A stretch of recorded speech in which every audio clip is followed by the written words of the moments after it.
K R ನಗರ ಮಹಿಳೆ ಮೇಲಿನ ಅತ್ಯಾಚಾರ ಪ್ರಕರಣಕ್ಕೆ ಸಂಬಂಧಪಟ್ಟಂತೆ ಹಾಸನದ ಮಾಜಿ ಸಂಸದ ಪ್ರಜ್ವಲ್ ರೇವಣ್ಣ ಅವರಿಗೆ ಜನಪ್ರತಿನಿಧಿಗಳ ನ್ಯಾಯಾಲಯ ಜೀವಾವಧಿ ಶಿಕ್ಷೆಯನ್ನು ಘೋಷಿಸಿತು. ನನ್ನ ಒಂದು ಐತಿಹಾಸಿಕ ತೀರ್ಪು. ಇದೀಗ ಈ ತೀರ್ಪನ್ನು ಪ್ರಶ್ನಿಸಲು ಮಾಜಿ ಸಂಸದ ಪ್ರಜ್ವಲ್ ಸಿದ್ಧತೆಯನ್ನು ಮಾಡಿಕೊಳ್ತಾ ಇದ್ದಾರೆ. ಜನಪ್ರತಿನಿಧಿಗಳ ಕೋರ್ಟ್ನಿಂದ ಜೀವನ ಪರ್ಯಂತ ಶಿಕ್ಷೆ ಮಂಜೂರಾಗಿದೆ. ಶಿಕ್ಷೆಗೆ ತಡೆ ಅಥವಾ ರದ್ದನ್ನು ಕೋರಿ ಹೈಕೋರ್ಟ್ಗೆ ಅರ್ಜಿ ಸಲ್ಲಿಸುವಂತಹ ಸಾಧ್ಯತೆ ಇದೆ. ಜೀವಾವಧಿ ಶಿಕ್ಷೆ ಮಂಜೂರಾಗಿರುವಂಥದ್ದು ಪ್ರಜ್ವಲ್ ರೇವಣ್ಣ ಅವರಿಗೆ. ಹೀಗಾಗಿ ಶಿಕ್ಷೆ ಅಮಾನತಿನಲ್ಲಿಟ್ಟು ಜಾಮೀನು ನೀಡಲು ಮನವಿಯನ್ನು ಮಾಡಿಕೊಳ್ಳೋದಕ್ಕೆ ಮುಂದಾಗ್ತಾ ಇದ್ದಾರೆ. ಹೈಕೋರ್ಟ್ ಮೊರೆ ಹೋಗೋದಕ್ಕೆ ಪ್ರಜ್ವಲ್ ವಕೀಲರು ಸಿದ್ಧತೆಯನ್ನು ನಡೆಸಿಕೊಳ್ತಾ ಇದ್ದಾರೆ. ನಿನ್ನೆ ಜೀವಾವಧಿ ಶಿಕ್ಷೆ ಮಂಜೂರಾಯಿತು ಪ್ರಜ್ವಲ್ ರೇವಣ್ಣ ಅವರಿಗೆ. ಇದೀಗ ತೀರ್ಪನ್ನು ಪ್ರಶ್ನಿಸೋದಕ್ಕೆ ಮಾಜಿ ಸಂಸದ ಪ್ರಜ್ವಲ್ ಸಿದ್ಧತೆ ಮಾಡಿಕೊಳ್ತಾ ಇದ್ದಾರೆ. ಜನಪ್ರತಿನಿಧಿಗಳ ಕೋರ್ಟ್ನಿಂದ ಜೀವನ ಪರ್ಯಂತ ಶಿಕ್ಷೆ ಮಂಜೂರಾಗಿದೆ. ಹೀಗಾಗಿ ಹೈಕೋರ್ಟ್ ಮೊರೆ ಹೋಗ್ತಾ ಇದ್ದಾರೆ. ಶಿಕ್ಷೆಗೆ ತಡೆ ಅಥವಾ ರದ್ದು ಕೋರಿ ಹೈಕೋರ್ಟ್ಗೆ ಅರ್ಜಿ ಹಾಕಲಿಕ್ಕಿದ್ದಾರೆ. ಶಿಕ್ಷೆ ಅಮಾನತಿನಲ್ಲಿಟ್ಟು ಜಾಮೀನು ನೀಡಲು ಮನವಿ ಮಾಡಲಿದ್ದಾರೆ. ಹೈಕೋರ್ಟ್ ಮೊರೆ ಹೋಗೋದಕ್ಕೆ ಈಗಾಗಲೇ ಪ್ರಜ್ವಲ್ ರೇವಣ್ಣ ಪರ ವಕೀಲರು ಸಿದ್ಧತೆಯನ್ನು ಮಾಡಿಕೊಳ್ಳುತ್ತಾ ಇದ್ದಾರೆ. ಹಾಸನದ ಮಾಜಿ ಸಂಸದರು ಒಂದು ಆಘಾತಕಾರಿ ತೀರ್ಪು ಹೊರಬಿದ್ದಂಥದ್ದು.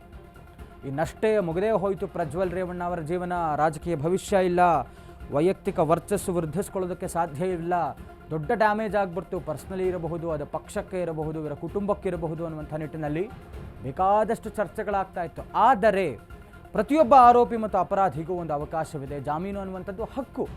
ಹೀಗಾಗಿ ಈ ಒಂದು ಏನು ಜೀವಾವಧಿ ಶಿಕ್ಷೆಯನ್ನು ಘೋಷಿಸಿದ ನ್ಯಾಯಾಲಯ, ಅದನ್ನು ಪ್ರಶ್ನಿಸಿ ಇದೀಗ ಪ್ರಜ್ವಲ್ ರೇವಣ್ಣ ಅವರು ಹೈಕೋರ್ಟ್ ಮೊರೆ ಹೋಗ್ತಾ ಇದ್ದಾರೆ. ಅಂದರೆ ಶಿಕ್ಷೆಯನ್ನು ಅಮಾನತಿನಲ್ಲಿಟ್ಟು ಮನವಿ, ಅಂದರೆ ಒಂದು ರೀತಿಯಲ್ಲಿ ಜಾಮೀನು ಕೊಡಿ ಅನ್ನುವಂಥ ರಿಕ್ವೆಸ್ಟ್ ಮಾಡೋದಿರಬಹುದು, ಅಥವಾ ರದ್ದನ್ನೇ ಮಾಡಿ ಈ ಒಂದು ಶಿಕ್ಷೆನ ಅಥವಾ ತಡೆ ನೀಡಿ ಅನ್ನುವಂಥ ನಿಟ್ಟಿನಲ್ಲಿ ಜಾಮೀನಿಗೆ ಅರ್ಜಿ ಹಾಕುವಂಥ ಸಾಧ್ಯತೆ ಇದೆ. ಈಗಾಗಲೇ ಪ್ರಜ್ವಲ್ ರೇವಣ್ಣ ಪರ ವಕೀಲರು ಸಿದ್ಧತೆಯನ್ನು ನಡೆಸ್ಕೊಳ್ತಾ ಇದ್ದಾರೆ ಹೈಕೋರ್ಟ್ ಮೊರೆ ಹೋಗೋದಕ್ಕೆ. ಸೋ ಮೆನಿ ಆಪ್ಷನ್ಸ್ ಅನ್ನೂ ಕೂಡ ಚರ್ಚೆ ಆಗ್ತಾ ಇತ್ತು. ಒಂದು ಕಡೆ ಮುಗದೇ ಹೋಯಿತು ಅನ್ನುವಂಥ ಚರ್ಚೆ ಹೆಚ್ಚಾಗ್ತಾ ಇದ್ರು. ಜಾಮೀನು ಪಡ್ಕೊಳ್ಬಹುದು, ನ್ಯಾಯಾಂಗ ವ್ಯವಸ್ಥೆಯಲ್ಲಿ ಅದಕ್ಕೆ ಅವಕಾಶ ಇದೆ. ಸಾಮಾನ್ಯರಿಗೆ ಅವಕಾಶ ಇರುವಾಗ ಜನಪ್ರತಿನಿಧಿಗಳಾಗಿದ್ದಂಥವ್ರು ಇಂಥವ್ರಿಗೆ ಅವಕಾಶ ಇರಲ್ವಾ? ಇದ್ದೇ ಇರುತ್ತೆ ಸಹಜವಾಗಿ. ಹೀಗಾಗಿ ಪ್ರಜ್ವಲ್ ರೇವಣ್ಣ ಅವರ ಮುಂದೆ ಬೇಕಾದಷ್ಟು ಆಪ್ಷನ್ಸ್ ಇರುವಂಥದ್ದು. ಹೈಕೋರ್ಟ್ ಮೊರೆ ಹೋಗೋಕ್ಕೆ ಸಿದ್ಧತೆ ಮಾಡಿಕೊಳ್ತಾ ಇದ್ದಾರೆ.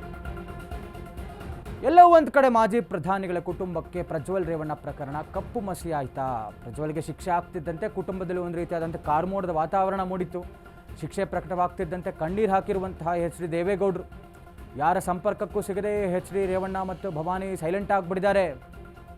ಪ್ರಜ್ವಲ್ ರೇವಣ್ಣ ಅವರ ಬರ್ತ್ಡೇಗೆ 3 ದಿನ ಇತ್ತಂತೆ. ಅದಕ್ಕೂ ಮುಂಚೆ ಒಂದು ರೀತಿಯಲ್ಲಿ ಶಾಕ್. ಪ್ರಜ್ವಲ್ ಪ್ರಕರಣ, ಎಚ್ ಡಿ ದೇವೇಗೌಡರ ಕುಟುಂಬ ಮೌನಕ್ಕೆ ಜಾರಿದ್ದಾರೆ. ಒಂದು ರೀತಿಯಲ್ಲಿ ಕಪ್ಪು ಮಸಿ ಆಗಿಬಿಡ್ತಾ ಪ್ರಜ್ವಲ್ ಪ್ರಕರಣ ಮಾಜಿ ಪ್ರಧಾನಿಗಳ ಕುಟುಂಬಕ್ಕೆ ಅಂತ.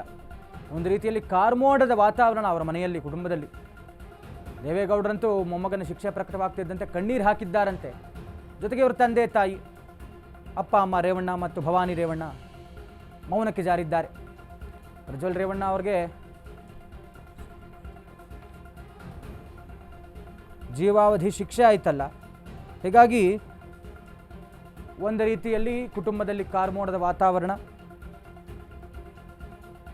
ಸೈಲೆಂಟ್ ಆಗಿಬಿಟ್ಟಿದ್ದಾರಂತೆ ಭವಾನಿ ರೇವಣ್ಣ ಮತ್ತು ಎಚ್ ಡಿ ರೇವಣ್ಣ ಅವರು. ಮಗನ ಪರಿಸ್ಥಿತಿ ಹೀಗಾಯ್ತಲ್ಲ, ಏನಪ್ಪ ಇದು?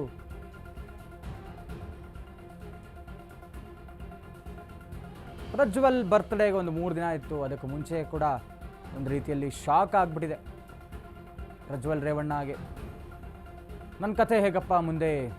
ಜೈಲಿನಲ್ಲೇ ಕೊಳೆಯುವಂಥ ಪರಿಸ್ಥಿತಿ ಎದುರಾಗುತ್ತಾ, ಅಥವಾ ಏನಾದರೂ ಜಾಮೀನಿಗೆ ಅವಕಾಶ ಇದೆಯಾ? ಎಲ್ಲ ರೀತಿಯಲ್ಲಿ ಟೆನ್ಷನ್, ಯೋಚನೆ. ಕೋರ್ಟ್ ತೀರ್ಪಿನಲ್ಲಿ ಹೆಣ್ಣಿನ ಮಹತ್ವವನ್ನು ಸಾರುವಂಥ ಒಂದು ಶ್ಲೋಕವನ್ನು ಉಲ್ಲೇಖ ಮಾಡಲಾಗಿದ್ದಂತೆ, ಸಂಸ್ಕೃತ ಶ್ಲೋಕ.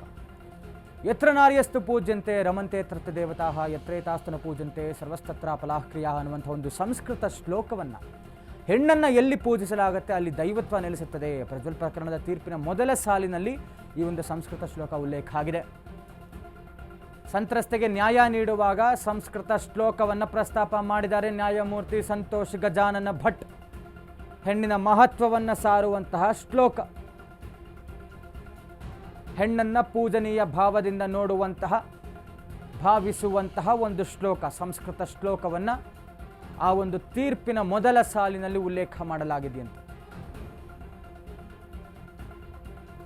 ಜೀವಾವಧಿ ಶಿಕ್ಷೆಯ ಪ್ರಕಟಣೆಯ ಆ ಒಂದು ತೀರ್ಪಿನ ಮೊದಲ ಸಾಲಿನಲ್ಲಿ ಹೆಣ್ಣಿನ ಮಹತ್ವವನ್ನು ಸಾರುವಂತಹ, ಅವರನ್ನು ಪೂಜನೀಯ ಭಾವದಿಂದ ನೋಡಬೇಕು ಅನ್ನುವಂಥ ಸಾಲುಗಳು. ಎಲ್ಲಿ ಹೆಣ್ಣನ್ನು ಪೂಜಿಸಲಾಗುತ್ತದೋ ಅಲ್ಲಿ ದೈವತ್ವ ನೆಲೆಸುತ್ತೆ ಅನ್ನುವಂಥ ಒಂದು ಅರ್ಥವನ್ನು ಕೊಡುವಂತಹ ಸಾರವಿರುವಂತಹ ಒಂದು ಸಂಸ್ಕೃತ ಶ್ಲೋಕ ಈ ಒಂದು ತೀರ್ಪಿನ ಮೊದಲ ಸಾಲಿನಲ್ಲಿ ಉಲ್ಲೇಖ ಮಾಡಿರುವಂಥದ್ದು.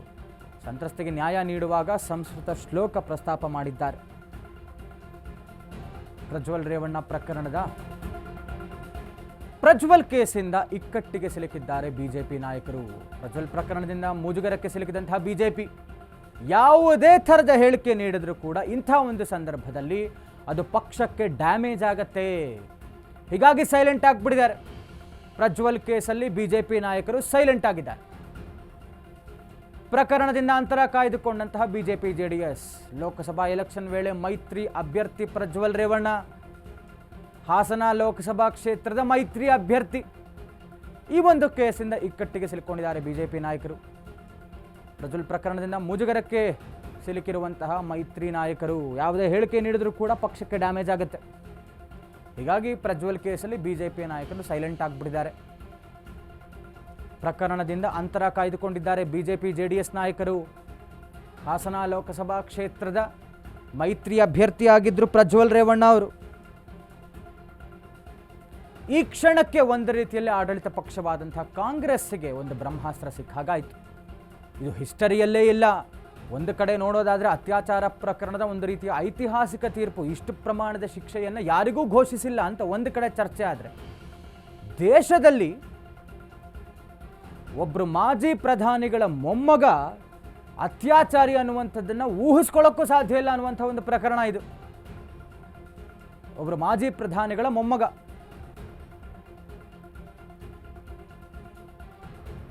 ಡೀಟೇಲ್ಸ್ ಕೊಡ್ತಾ ಹೋಗ್ತಾರೆ ನಮ್ಮ ಪ್ರತಿನಿಧಿ ವಿವೇಕ್. ಪ್ರಜ್ವಲ್ ರೇವಣ್ಣ ಅವರ ಈ ಒಂದು ಜೀವಾವಧಿ ಶಿಕ್ಷೆಯ ತೀರ್ಪು ಹೊರಬೀಳ್ತಾ ಇದ್ದಂತೆ ಒಂದು ರೀತಿಯಲ್ಲಿ ಬಿಜೆಪಿ ಮತ್ತು ಜೆಡಿಎಸ್ ಮೈತ್ರಿ ನಾಯಕರು ಸೈಲೆಂಟ್ ಆಗಿಬಿಡ್ತಾರೆ. ಯಾಕೆ ಅಂತ ಹೇಳಿದ್ರೆ, ಇದು ಒಂದು ರೀತಿಯಲ್ಲಿ ಅವ್ರು ಏನೇ ಮಾತಾಡೋದಕ್ಕೆ ಹೋದರೂ ಕೂಡ ಪಕ್ಷಕ್ಕೆ ಡ್ಯಾಮೇಜ್ ಆಗಿಬಿಡುತ್ತೆ. ಹೀಗಾಗಿ ಮೊದಲೇ ಹಾಸನದ ಲೋಕಸಭಾ ಕ್ಷೇತ್ರದ ಮೈತ್ರಿ ಅಭ್ಯರ್ಥಿ ಆಗಿದ್ದಂಥವರು, ಮೈತ್ರಿಯಲ್ಲಿದೆ ಕರ್ನಾಟಕದಲ್ಲಿ ಬಿಜೆಪಿ ಮತ್ತು ಜೆಡಿಎಸ್, ಇದು ಯಾವ ರೀತಿಯಾಗಿ ತಗೊಂಡು ಹೋಗ್ತಾರೆ, ಜೊತೆಗೆ ಕಾಂಗ್ರೆಸ್ಗೆ ಒಂದು ರೀತಿಯಾದಂಥ ಬ್ರಹ್ಮಾಸ್ತ್ರ ಸಿಕ್ಕಿಬಿಡ್ತು ಅಂತ ಏನಾಗ್ತಾ ಇದೆ ಅನ್ನುವಂಥ ಡೀಟೇಲ್ಸ್ ಕೊಡೋದಾದ್ರೆ. ಎಸ್ ಸಂತೋಷ್, ಈಗಾಗಲೇ ಕಳೆದ ಲೋಕಸಭಾ ಚುನಾವಣೆ ಸಂದರ್ಭದಲ್ಲಿ ಪ್ರಜ್ವಲ್ ರೇವಣ್ಣ ಅವರ ಕೆಲವೊಂದಿಷ್ಟು ಅಶ್ಲೀಲ ವಿಡಿಯೋಗಳು ಕೂಡ ವೈರಲ್ ಆಗುತ್ತೆ. ಆ ಸಂದರ್ಭದಲ್ಲೇ ಅವರು ಕೂಡ ದೇಶ ಬಿಟ್ಟು ಹೊರದೇಶಕ್ಕೆ ಹೋಗ್ತಾರೆ. ತದನಂತರ ಮತ್ತೆ ವಾಪಸ್ ಆದಂತ ಸಂದರ್ಭದಲ್ಲಿ ಕೂಡಲೇ ಪೊಲೀಸರು SIT ತಂಡ ಇರುತ್ತೆ, ಅವರನ್ನ ವಶಕ್ಕೆ ಪಡೆದು ವಿಚಾರಣೆ ನಡೆಸಿ ವರ್ಷದ 4 ತಿಂಗಳಾಗಿದೆ. ನಿನ್ನೆ ಅಲ್ಲಿ ಅವರಿಗೆ ಜೀವಾವಧಿ ಶಿಕ್ಷೆ ಅಂತ ನ್ಯಾಯಾಲಯದಲ್ಲೂ ಘೋಷಣೆ ಆಗಿದೆ. ಇದರ ಬೆನ್ನಲ್ಲೇ ಆ ಲೋಕಸಭಾ ಚುನಾವಣೆ ಆದ ಬಳಿಕವೂ ಕೂಡ ಪ್ರಜ್ವಲ್ ರೇವಣ್ಣ ವಿಚಾರದಲ್ಲಿ ಎಲ್ಲರೂ ಕೂಡ ಮೌನ ವಹಿಸಿದ್ರು ಅಂತ ಹೇಳ್ಬೋದು ಬಿಜೆಪಿ ಹಾಗೂ ಜೆಡಿಎಸ್ ನಾಯಕರು.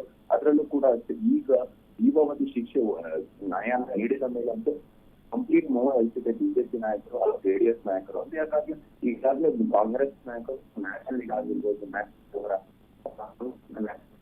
ಮತ್ತೆ ರಾಜ್ಯದ ಪೇಜಸ್ ಆಗಿರ್ಬೋದು, ಎಲ್ಲಾ ಪೇಜಸ್ಗಳು ಒಂದ್ ರೀತಿಯಾಗಿ ಪ್ರಜ್ವಲ್ ರೇವಣ್ಣ ಅವರು ಪ್ರಜ್ವಲ್ ರೇವಣ್ಣ ಅವರು ಮೋದಿ ಅವರ ಜೊತೆ ಇರ್ತಕ್ಕಂಥ ಫೋಟೋಸ್ ಹಾಗೆ ಬೇರೆ ಬೇರೆ ಬಿಜೆಪಿ ನಾಯಕರ ಜೊತೆ ಇರ್ತಕ್ಕಂಥ ಫೋಟೋಸ್ ಎಲ್ಲವನ್ನು ಕೂಡ ಕಾಂಗ್ರೆಸ್ ಅವರ ಸೋಷಿಯಲ್ ಮೀಡಿಯಾ ಹಾಕಿ ಮಾಡ್ತಿದ್ದಾರೆ ಅಂತಾನೆ ಹೇಳ್ಬೋದು. ಇದಕ್ಕಾಗಿ ಮತ್ತೆ ಥ್ಯಾಂಕ್ ಯು ವಿವೇಕ್ ತಮ್ಮೆಲ್ಲ ಡೀಟೇಲ್ಸ್ಗಾಗಿ.